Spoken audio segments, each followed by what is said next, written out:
Hello, my crafty friends. Today I am sharing the final projects I made with the November 2020 Paper Pumpkin Kit. Man, I had so much fun with this kit. I am loving Paper Pumpkin and I'm so happy I subscribed. So the kit came with enough supplies to make 15 gingerbread house shaped gift card holders that were a pocket. So you would open them up and the gift card slid inside the pocket, and then there were coordinating envelopes as well. So I do have another video where I showed my first projects. I made 3 of the pocket gift card holders. I made 2 that open up like a card and they have a strip to hold the gift card, 2 tags, and a slimline card. I did want to use up the kit. My intent is not to have a whole bunch of half-done paper pumpkin boxes taking up room in my studio. So, and I was so inspired by this kit, it wasn't hard to finish it off. So I decided to make some gift tags, and so I made 6 of the gift tags. Now I love doing tags. You know that everyone looks at a tag.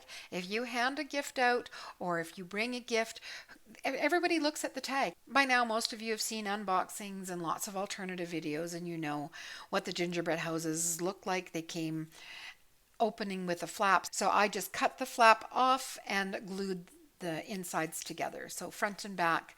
So I like that the tag is reversible.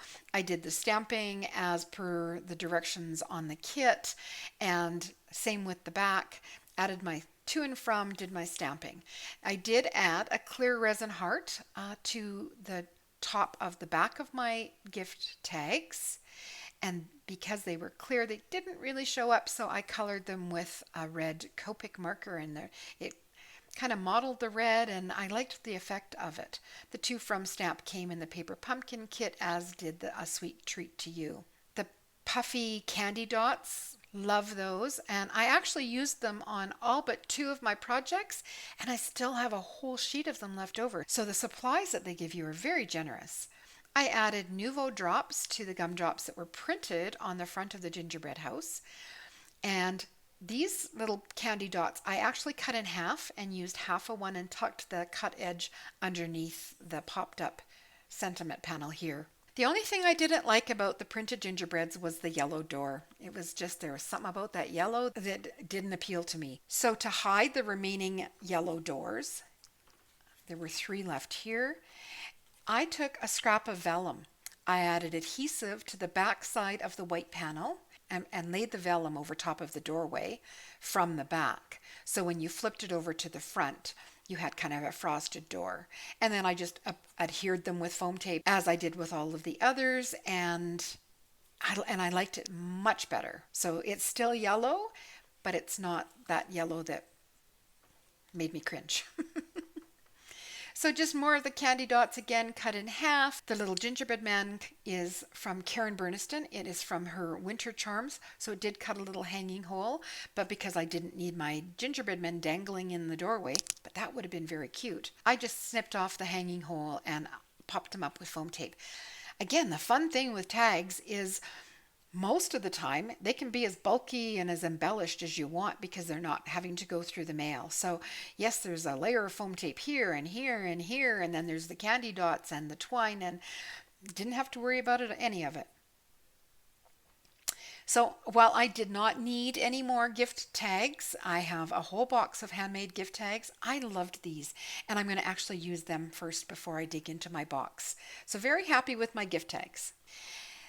Then, you know, I had to make a fun 3D project. So this is an accordion card, and I mean, you can see it's bulky. This is not a card that you would mail. This is a card you would attach with a box of chocolates if you were doing a porch drop off.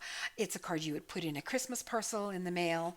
But I made this kind of fun fold card that's an accordion card.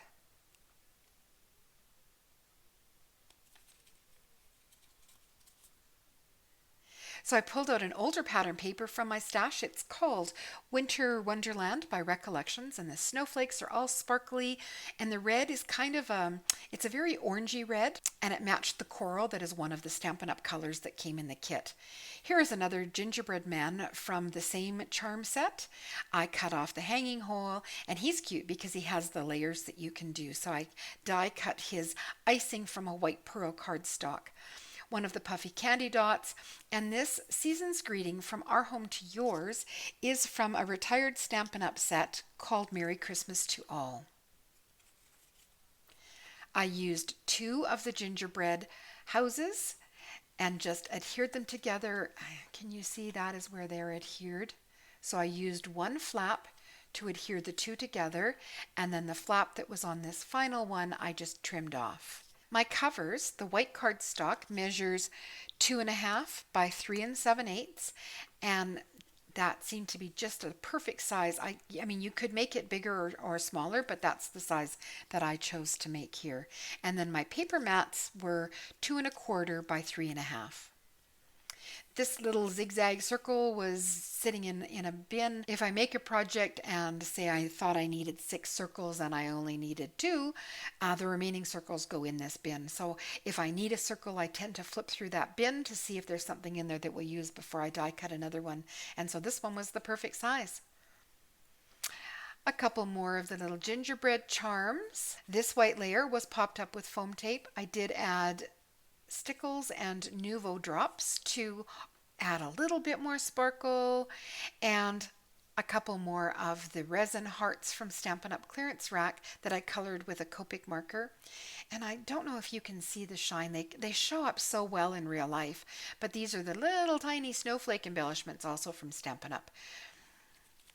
So on the back side, one more decorated house, and this sentiment here, or these sentiments, it was sending and joy and to you and yours, 3 separate stamps. They were in the October paper pumpkin kit. A few more of the little snowflakes, and I thought it was just a cute little card. I'm very happy with that. I wanted an envelope to put it in. Now it will actually fit into the envelopes that come with the paper pumpkin kit.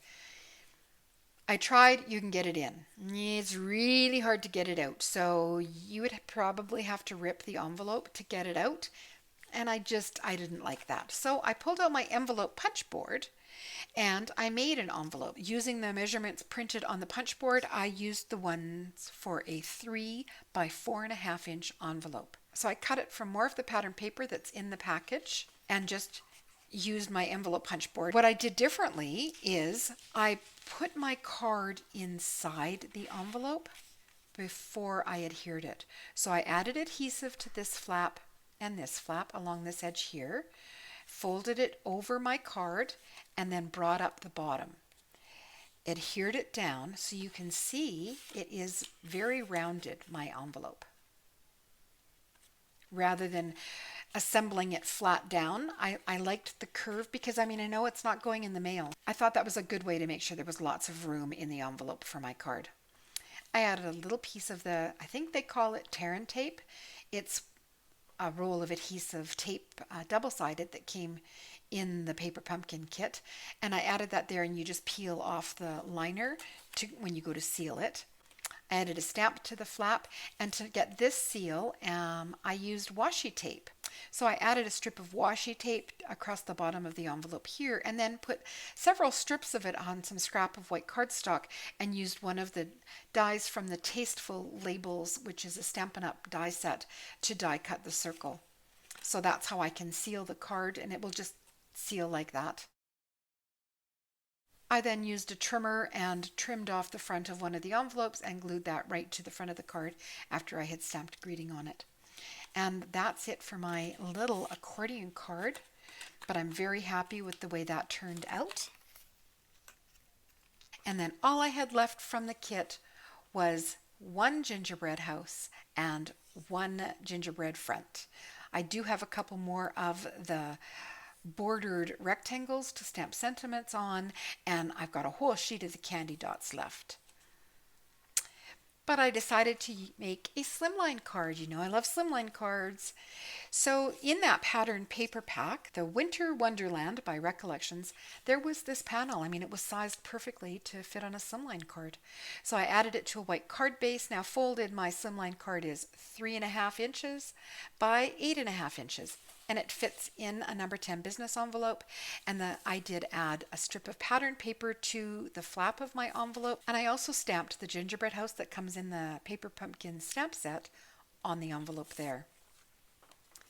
So I decorated my gingerbread house the same as the tags, added one of the little gingerbread man charms, cut my candy dots in half and tucked them under the popped up greeting inside the card. This bottom striped banner was from the envelope liner on envelope that was cut apart. The greeting stamp, which is so fun, came from the October paper pumpkin, not the November. So to get my lighter stamping here, I stamped the gingerbread house first on the envelope and then without re-inking stamped it on my white panel.